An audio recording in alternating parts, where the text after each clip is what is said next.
Ya, pasal sambung lagi di sini semula di Efesus 3 ayat 4 ya. Apabila kamu membacanya, kamu dapat mengetahui daripadanya pengertianku akan rahsia Kristus. Dia merupakan satu rahsia, saudara. Ya, satu rahsia yang sangat penting harus kita tahu di sini ya. Satu rahsia, yaitu rahsia Kristus yang pada zaman angkatan dahulu tidak diberitakan kepada anak-anak manusia, tapi yang sekarang dinyatakan di dalam roh kepada rasul-rasul dan nabi-nabinya yang kudus. Ya, sekarang diberitahukan kepada jemaat kita, yang jemaat ini harus tahu sebenar-benarnya kebenaran ini, yaitu bahwa orang-orang bukan Yahudi karena berita Injil turut menjadi ahli-ahli waris dan anggota-anggota tubuh dan peserta dalam janji yang diberikan dalam Kristus Yesus. Dahulunya kita tidak dapat bahagian di dalam janji ini, karena pada mulanya Tuhan memanggil Abraham dan dia dapat anak perjanjian itu Ishak, dan kemudian keturunannya Yakub, iaitu keturunan Israel yang mendapat bahagian.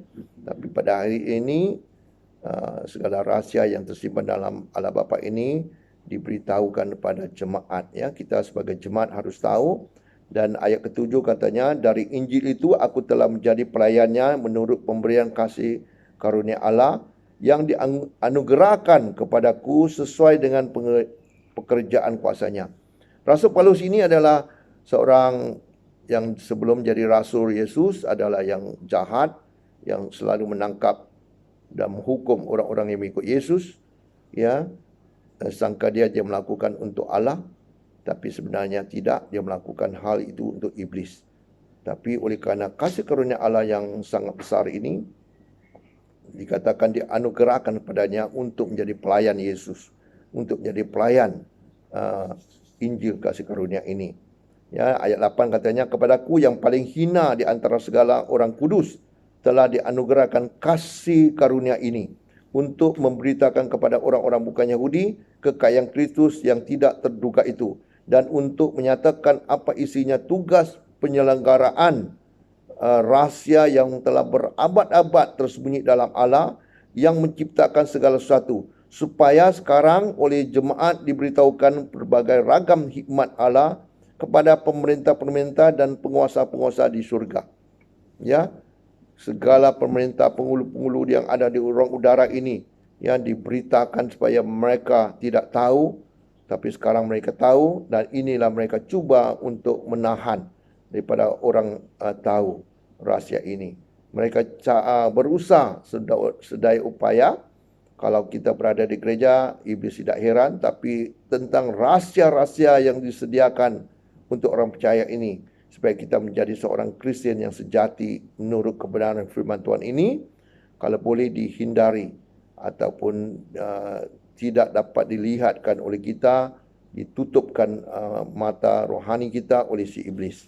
Jadi saudara, itu adalah ditulisnya di dalam satu Efesus, dan seterusnya di dalam 1 Korintus ya, pasal 2 ayat 6 hingga 8, kita tahu bahawa rahsia ini tidak diketahui oleh si iblis ya. Tidak diketahui oleh si iblis. Kita sama-sama melihatkan di dalam 1 Korintus pasal 2 ayat 6 hingga 8. Kalau iblis tahu, saudara, dia tidak mungkin, saudara, akan menyalibkan Yesus. Kalau dia tahu Yesus akan bangkit, yang mempunyai kuasa yang luar biasa, tak mungkin dia akan menyalibkan Yesus. Karena dia tahu apabila dia menyalibkan Yesus dan Yesus akan bangkit, maka akan ada satu kemenangan di dalam mengatasi kuasa maut. Ya, upah dosa ialah maut, tapi kasih karunia Tuhan Yesus ini telah menyelamatkan kita daripada segala kuasa maut ini. Ya, di dalam 1 Korintus kita lihat pasal 2 ayat 6 hingga 8. Sungguh pun demikian, kami memberitakan hikmat di kalangan mereka yang telah matang, yaitu hikmat yang bukan dari dunia ini dan yang bukan dari penguasa-penguasa dunia ini, yaitu penguasa-penguasa yang akan ditiadakan. Ya, penguasa-penguasa dunia ini seperti bahasa kata iblis dan kuncu-kuncunya yang mengambil segala ruangan di udara ini. Pada hari ini kita bukan berlawan dengan darah dan daging, tapi berlawan dengan penguasa-penguasa di udara, penghulu-penghulu di udara. Di mana sudut di dunia ini mereka ada untuk menguasai pikiran manusia. Ya, iaitu dalam Yohanes 10 ayat 10 mengatakan bahawa pencuri datang untuk mencuri. Pencuri itu adalah si iblis. Dan bukan saja mencuri, tapi membunuh, malah membinasakan. Dan di ayat yang sama, itu Yesus kata dia datang untuk memberi kehidupan, malah kehidupan yang kelimpahan. Terpujilah Tuhan, ya. Dan seterusnya kita lihat di dalam ayat 7, ya. 1 Korintus 2 ayat 7. Tetapi yang kami beritakan ialah hikmat Allah yang tersembunyi dan rahsia. Ini dikatakan semua adalah rahsia, dan rahsia ini masih jadi rahsia kalau saudara tidak ketahui. Karena iblis juga cuba merahsiakan sampai hari ini untuk diketahui oleh jemaat Tuhan. Ayat 7. Tapi yang kami beritakan ialah hikmat Allah yang tersembunyi dan rahsia, yang sebelum dunia dijadikan, telah disediakan Allah bagi kemuliaan kita. Sebelum dunia dijadikan, sudah ada di dalam pikiran Tuhan untuk disediakan untuk kita, bagi kemuliaan kita. Yang ayat 8. Tidak ada dari penguasa dunia ini yang mengenalnya. Sebab kalau sekiranya mereka mengenalnya, mereka tidak menyalihkan Tuhan yang mulia itu. Inilah sebabnya saudara, kalaulah iblis tahu hal ini, mereka tidak akan menyalihkan Yesus. Karena mereka tidak tahu. Inilah rahsia yang sangat indah yang disimpan berabad-abadnya oleh Tuhan untuk kita pada hari ini, saudara. Jadi, saudara, harus kita melihat kebenaran-kebenaran firman ini supaya kita terus. Karena pada satu hari nanti, apabila kita kembali kepada syurga, ya, kita semua akan dihadapkan di takhta pengadilan Kristus. Apakah semasa kamu ada di bumi, kau sudah betul-betul mencari kebenaran Tuhan, satu kesempatan yang diberi ini. Waktu yang diberi ini adalah waktu untuk mencari kebenaran-kebenaran yang tertulis dalam firman Tuhan. Karena apabila kita pergi ke surga, buku kebenaran iaitu Injil ataupun Alkitab ini juga akan dibukakan kepada kita. Karena segala-galanya Tuhan itu Maha Adil. Apa yang ditulis Alkitab itu yang akan kita dihakimi menurut Alkitab. Jadi, cara Tuhan ambil kita ke surga ini adalah satu rahsia juga, saudara. Semua ini adalah Injil rahasia yang tersimpan. Dan caranya Tuhan menyelamatkan kita juga, saudara, di dalam 1 Tesalonika pasal 1 ayat ke-10. Dunia semakin hari semakin kejam, tapi Tuhan tidak akan membiarkan anak-anaknya terbiar begitu saja.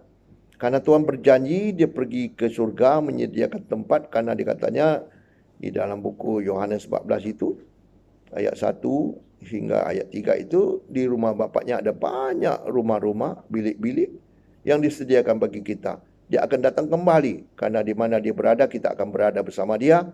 Dan di sinilah kita pada hari ini mempunyai Injil kasih karunia ini, bahawa kita akan diselamatkan sebelum murka Tuhan turun kepada orang-orang fasik di dunia ini.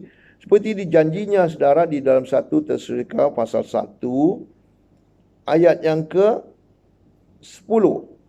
Dan untuk menantikan kedatangan anaknya dari surga. Inilah yang kita tunggu-tunggunya, kedatangan Yesus Kristus, ya. Yang telah dibangkitkannya dari antara orang mati, yaitu Yesus, yang menyelamatkan kita dari murka yang akan datang. Jelas ayat 10 ini mengatakan bahawa kedatangan anaknya siapa? Disebutnya yaitu Yesus, yang telah menyelamatkan kita dari murka yang akan datang ini. Kalau kamu tidak kenal siapakah Yesus ini, yang telah dibangkitkannya dari antara orang mati. Tidak ada orang lain yang mati yang dibangkitkan melainkan Yesus Kristus. Dibangkitkan dan hidup buat selama-lamanya. Kita tahu ada banyak mujizat yang berlaku. Ada orang yang sudah meninggal, tapi dalam nama Yesus didoakan bangkit semula, tapi mati. Tapi Yesus ini yang telah dibangkitkan oleh Allah Bapa, hidup buat selama-lamanya. Ya, duduk di kanan Allah Bapa di surga. Kita menantikan kedatangannya untuk membawa kita. Dan caranya juga ada rahsia. Di dalam 1 Korintus, kita lihat, ya saudara, 1 Korintus pasal 15 ayat 51 hingga 52. Bagaimanakah caranya supaya iblis tidak dapat menangkap kita atau menahan kita? Karena firman Tuhan mengatakan dengan sekejap mata. Ya, apabila Yesus datang, iaitu kedatangan Yesus Kristus di awan permai itu, kita yang ada di bumi, yang mereka yang mati dalam Kristus atau kita yang masih hidup yang ada di dalam tubuh Kristus ini, iaitu the body of Christ, kita akan diangkat menyongsong Tuhan ke udara. Kita akan bertemu Yesus di udara dan kita akan tinggal akan bersama Yesus buat selama-lamanya. Dan bagaimana hal itu jadi merupakan satu rahsia. Semua ini adalah rahsia seperti ditulis di dalam 1 Korintus pasal 15 ayat 51. Dikatakan oleh Rasul Paulus, karena Rasul Paulus mendapat segala pewahyuan daripada Yesus Kristus ini. Ayat 51 mengatakan, sesungguhnya aku menyatakan kepadamu suatu rahsia. Semua ini adalah rahsia supaya iblis tidak tahu, ya saudara. Ya, kita tidak akan mati semuanya, tetapi kita semuanya akan diubah. Kita tidak akan mati semuanya, maksudnya di sini bahawa apabila saudara Yesus datang, ya, buat kali kedua itu di awan permai itu, kita yang masih hidup itu yang kita tidak mati semualah. Tapi bagi mereka yang telah mati dalam Kristus, mereka yang telah mati, mereka juga akan dibangkitkan.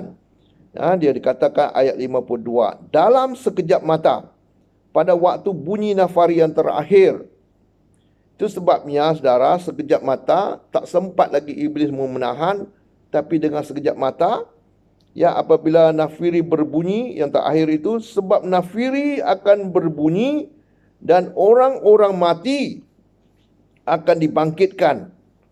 Ya, orang-orang yang mati dalam Kristus ini akan dibangkitkan dalam keadaan yang tidak dapat binasa. Tidak dapat binasa kerana mereka akan dapat tubuh kemuliaan. Dan kita semua akan diubah. Kita yang masih hidup ni dengan serta-mertanya, dengan sekejap mata ini kita akan diubah. Ini adalah satu rahsia di mana iblis juga tidak akan dapat, ya, menahan kita. Inilah rahsia-rahsia yang penting saudara, bahawa iblis cuba untuk menyembunyikan kepada orang-orang Kristian yang ingin mencari kebenaran-kebenaran yang sangat-sangat yang besar yang disediakan oleh Tuhan Yesus Kristus. Oleh itu saudara, orang percaya tahu Injil, tapi apa yang penting rahsia firman Tuhan yang benar tidak dapat. Maka apa yang disediakan oleh Tuhan Yesus, mereka tidak memperolehnya. Malah iblis mau orang percaya saling berbala sesama sendiri. Nah, ini yang berlaku kita lihat, ya. Karena mereka tidak dapat melihat kebenaran ini, maka mereka mengatakan dia yang benar, yang ada yang kata dia yang salah. Jadi berbalas sesama sendiri. Tapi biarlah hari ini sedikit penjelasan ini akan menjadi manfaat pada saudara untuk melihat kebenaran-kebenaran yang ditulis di dalam firman Tuhan ini. Ya, ketiga saudara, apakah janji Tuhan Yesus kamu telah benar-benar faham dan pasti apa yang anda lakukan itu dapat ganjaran seperti yang dijanjikan. Ya, kita mahu saudara apa yang kita lakukan ini akhir-akhir diperkenankan Tuhan dan kita akan mendapat ganjaran yang dijanjikan. Ya, pada satu hari kita akan dihadapkan di takhta pengadilan Kristus, yaitu the Bema of Christ. Ya, itulah saudara. Sebelum itu apabila Tuhan ingin membalas semua orang fasik di bumi ini, yaitu murkanya yang menyala-nyala itu, ya, pertama Tuhan sediakan jalan keluar dari dunia yang bertambah jahat ini hari ke hari. Hari demi hari kita dapat lihat kekejaman. Manusia ingin membunuh satu sama lain. Mereka tidak lagi merasa bersalah. Ya, membunuh itu perkara biasa karena iblis adalah pembunuh dari sejak mula. Jadi yang mana pikiran manusia dikuasai oleh si iblis adalah untuk membunuh sesama manusia. Tapi bagi orang percaya pada Yesus, Tuhan sediakan satu jalan keluar. Ya, seperti yang kita lihat di dalam 1 Tesalonika pasal 1 ayat 10. Dan untuk menantikan kedatangan anaknya dari syurga yang telah dibangkitkannya dari antara orang mati, yaitu Yesus, yang menyelamatkan kita dari murka yang akan datang.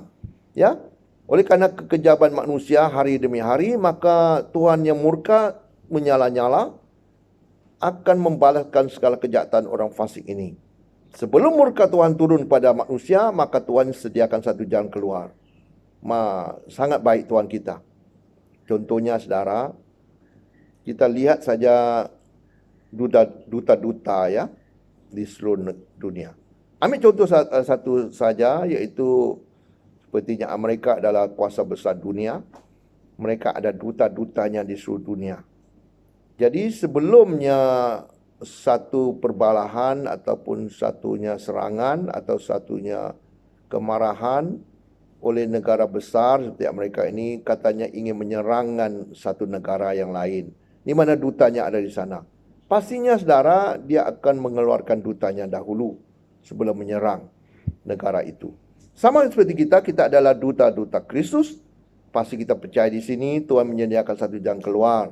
Sebelum murka Tuhan turun pada dunia ini, maka dia akan keluarkan duta-duta Kristus, yaitu kita sendiri orang percaya dipanggil sebagai duta-duta Kristus untuk memperdamaikan manusia dengan Allah Bapa di surga. Yaitu Injil kasih karunia ini adalah Injil pendamaian, yaitu kita bersama Bapa di surga. Itu sebabnya di dalam 1 Tesalonika pasal 1 ayat 10, kita menantikan kedatangan Yesus daripada surga untuk mengeluarkan kita daripada dunia ini. Dan caranya sungguh ajaib, seperti kita lihat tadi di dalam 1 Korintus pasal 15 ayat 51-52. Kita semua tidak akan mati. Kalau semasa Yesus datang, kita akan diubah. Malah mereka yang mati di dalam Kristus akan dibangkitkan apabila nafirita akhir berbunyi. Ya, tubuh yang binasa ini, yang fana ini akan ditukarkan dengan tubuh kemuliaan yang tidak akan binasa. Jadi selepas itu saudara, bila kita diangkat ini, dikatakan kita akan menghadap Yesus di takhta pengadilan Kristus atau the Bema of Christ. Orang percaya yang berada dalam Kristus sahaja, sama hidup atau mati, akan berdepan firman Tuhan yang tertulis di dalam 2 Korintus pasal 5 ayat 9 hingga 11 menjelaskan, iaitu takhta pengadilan Kristus. Ya, pasal bacakan di sini. Sebab itu juga kami berusaha, baik kami diam di dalam tubuh ini maupun kami diam di luarnya, supaya kami berkenan kepadanya. Ini dimaksudkan atau mati atau hidupnya kita harus berkenan oleh Yesus Kristus. Ayat 10, sebab kita semua harus menghadap takhta pengadilan Kristus, supaya setiap orang memperoleh apa yang patut diterimanya sesuai dengan yang dilakunya dalam hidup ini, baik ataupun jahat. Baik atau jahat yang kita lakukan di hidup ini, tetap kita dihadapkan kepada takhta pengadilan Kristus. Dia adalah raja, dia adalah hakim yang akan menentukan. Ya, di sini yang dituliskan. Ya, ayat seterusnya, ayat 11 katanya, kami tahu apa artinya takut akan Tuhan. Karena itu kami berusaha meyakinkan orang. Bagi Allah hati kami nyata dengan terang, dan aku harap hati kami nyata juga demikian bagi pertimbangan kamu. Jadi di sinilah saudara, segala yang diberitakan ini biarlah menjadi pertimbangan saudara yang mendengar, supaya pada satu hari nanti kita semua akan dihadapkan di takhta pengadilan Kristus ini, supaya apa yang baik ataupun jahat semasa hidup kita ini akan diadili oleh Raja. Segala Raja kita itu Yesus Kristus. Dia adalah Raja yang adil, yang melakukan segala pengadilan dengan adil, dan terus dia berkuasa atas segalanya. Jadi pertama-tama yang di dalam kita menghadapi takhta pengadilan Kristus ini, kita mesti diperkenankan Tuhan. Yang kedua, semua orang percaya dalam Kristus mesti hadap takhta pengadilan Kristus, tidak lari. Yang ketiga, kita memperoleh apa yang patut diterimanya sesuai dengan dilakukannya dalam hidup ini, baik ataupun jahat. Ya. Jadi pelayanan untuk pendamaian manusia dengan Allah, iaitu kasih karunia. Ya. Di dalam kita dapat segala upah, dia dipanggil upah ini, sama ada baik atau jahat apa yang kita lakukan dalam hidup ini. Tertulisnya satu firman yang terakhir ini dalam 1 Korintus 3 ayat 10 hingga 15. Ya, kita lihat di dalam ayat 10 hingga 15, saudara bacakan sini.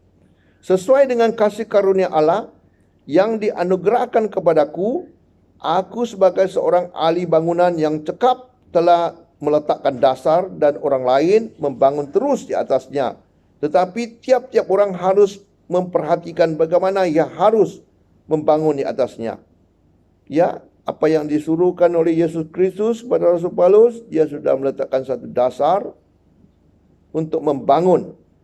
Yaitu di dalam pelayanan ini, kita melakukan pelayanan, kita mulakan lagi pertama, kedua, ya, kita membangun satu, diibaratkan sebagai membangun satu bangunan. Di dalam hal membangun bangunan ini adalah membangunkan kerohanian manusia. Ya, ayat 11 katanya, kerana tidak ada seorang pun yang dapat meletakkan dasar lain daripada dasar yang telah diletakkan, yaitu Yesus Kristus. Ya, semua dasar-dasar ini adalah yang dipimpin oleh Yesus Kristus kepada Rasul Paulus untuk menulisnya. Bagaimana harus kita melakukan pelayanan kita. Ayat 12. Entahkah orang membangun di atas dasar ini dengan emas, perak, batu permata, kayu, rumput kering atau jerami. Jadi yang tiga pertama kita nampak iaitu emas, perak, batu permata. Ini yang kita nampak kukuh. Tapi yang ketiga yang terakhir kayu, rumput kering atau jerami. Ini yang kita nampak apabila diuji dengan api dibakarnya, pastinya emas. Sebelum menjadi emas dibakarnya dengan begitu teliti hingga menjadi emas murni. Begitu juga perak, batu bata tidak akan hangus. Tapi kalau dibakarnya kayu, rumput kering atau jerami pastinya hangus. Yang paling teruk ada jerami. Begitu cepat terbakarnya hingga hangus. Dan di sini dikatakan ayat 13,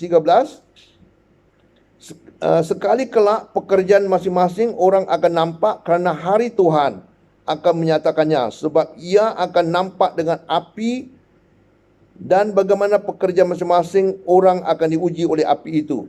Itulah hari Tuhan, iaitu takhta pengadilan Kristus. Apabila kita diangkat naik ke surga, kita akan menghadap Yesus.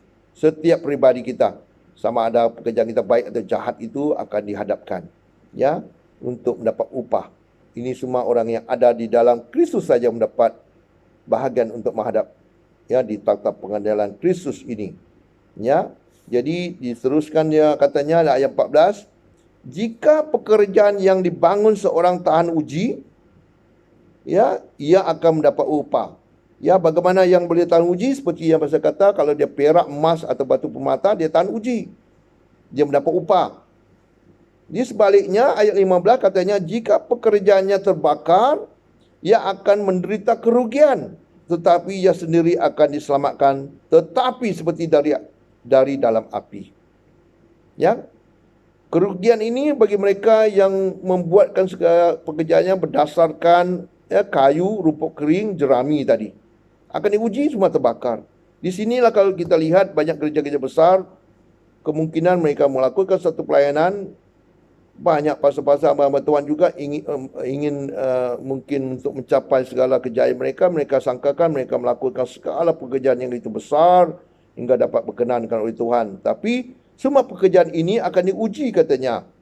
Ya, mungkin mereka melakukan skala besar adalah kerana keinginan hati sendiri. Dan bila diuji, betul-betul dapat melihat bahawa segala pekerjaan itu berdasarkan dibangunkan atasnya kayu, rumput kering atau jerami, maka terbakarlah. Dia akan menderita. Ya. Sebaliknya kalau mereka yang mendirikan segalanya pelayanannya berdasarkan pada emas, perak dan juga batu permata, mereka akan mendapat upah. Tapi bagi mereka yang gagal ini di dalam ujian ini, mereka akan menderita kerugian. Disitulah akan dipermalukan dan tidak dapat ditebus lagi. Jadi sama-sama saudara, semasa kita berada di bumi ini, kita pastikan segala pelayanan kita ini akan diperkenankan oleh Tuhan. Sangat penting kalau kita diperkenankan Tuhan. Ya, walau kita mula dengan betul dan kita akhiri dengan benar, maka segala yang kita usahakan berhasil dan kita mendapat satu kepuasan yang sangat-sangat penting. Inilah adalah makanan-makanan keras hari ini yang disampaikan oleh saya supaya kita renungkan. Firman Tuhan yang diberitakan harus diperdamaikan, ya, diperdamaikan oleh Allah. Ya, satu saja firman hari ini yang diperdamaikan manusia kepada Allah adalah iaitu ialah Injil kasih karunia, di mana Tuhan Yesus telah lakukan segala-galanya di atas kayu salib. Dengan kita beriman, percaya, supaya diperdamaikan dengan Allah Bapa di surga. Ya, semoga semua diberkati lewat firman Tuhan pada hari ini. Ya, kasih karunia dan damai sejahtera dari Allah Bapa kita dan dari Tuhan Yesus Kristus menyertai kamu. Mari kita tunduk kepala, kita berdoa syukur kepada Tuhan. Bapa kami yang ada dalam surga, kami bersyukur padamu kerana hari ini terus kami dapat mendengar firman-Mu. Terima kasih Tuhan atas segala firman-Mu yang disediakan bagi kami. Kami sangat menghargainya. Terima kasih kerana kasih karunia-Mu, demi kasih karunia-Mu yang dilimpahkan kepada kami. Hingga pada hari kami tidak ada kekurangan satu pun. Malah kami terus mau melayani-Mu sesuai dengan apa yang diajarkan kepada kami tentang kebenaran-kebenaran firman-Mu. Kerana pada hari nanti kami juga semua akan dihadapkan di takhta pengadilan Kristus. Apakah pekerjaan-Mu baik ataupun jahat yang kamu semasa hidup ini melakukannya, semua akan diuji dengan api. Kiranya Tuhan, hamba-Mu berdoa bagi semua hamba-hamba Tuhan dan juga pelayan-pelayan Tuhan, mereka mendirikan segala pelayanan mereka berdasarkan pada apa yang diletakkan oleh Yesus Kristus sebagai dasar yang kukuh, iaitu emas, perak ataupun permata, batu permata. Dan kami tolak, sekali-kali kami tidak akan mendirikan segala pelayanan kita berdasarkan kepada kayu, kayu ataupun rumput kering ataupun jerami, di mana apabila diuji dengan api semuanya akan hangus. Kami akan menderita kerugian. Tapi kami memilih untuk mendapatkan segala berkat upah yang besar yang disediakan oleh-Mu. Segala rahsia ini Tuhan, singkapkan kepada semua yang mendengar, supaya semua yang akan menikmati segala yang disediakan oleh Tuhan Yesus. Karena kami tidak mau sia-sia di dalam satu perlombaan. Di dalam melayani-Mu ini Tuhan adalah satu perlombaan. Kami mau mencapai garisan pendapat kami dengan penuh kejayaan kami yang diperkenankan oleh Tuhan, supaya kami diberkati dengan kelimpahan-Mu. Di dalam nama-Mu ya Tuhan Yesus, hamba-Mu berdoa supaya jemaat-Mu di mana saja mereka berada, di Semenanjung, di Sabah Sarawak, Singapura, atau di New Zealand, di Indonesia, semua Tuhan keluarga kami yang terdekat Tuhan, kiranya Engkau berkati kami dengan damai sejahtera Tuhan Yesus Kristus. Di dalam nama-Mu ya Tuhan Yesus Kristus, kami juga berdoa bagi mereka yang dijangkiti penyakit COVID-19, disembuhkan sepenuhnya dengan kuasa darah-Mu yang kudus itu. Maka mereka mendengar ini, mereka disembuhkan dengan kuasa darah Yesus. Di dalam nama-Mu ya Tuhan Yesus Kristus, sekali lagi kami berdoa dan ucap syukur ini. Amin. Terima kasih.